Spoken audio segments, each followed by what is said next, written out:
নমস্কার, আমি মাম্পি কোলকন্যাতে আপনাকে স্বাগত।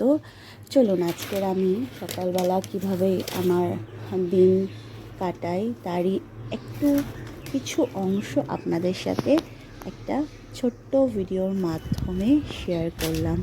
সকালবেলাটা না একটু তাড়াহুড়োর মধ্যে যায়, তো ব্রেকফাস্ট আমি সবসময় চেষ্টা করি ইজি রাখার। আর যখন পারি না তখন অগত্যা তো আমাকে বাইরে থেকে সেটা খেতেই হয়।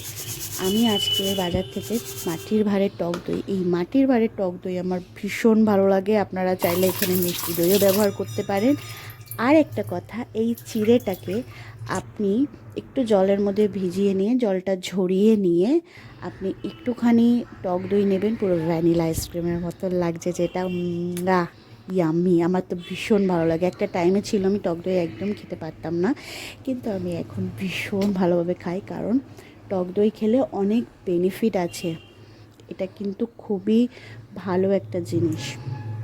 তো এই টক দইটা দিয়ে আমি চিড়েটাকে খুব ভালোভাবে মাখিয়ে মিক্স করে আমি কিছুক্ষণ ঢেকে রাখবো।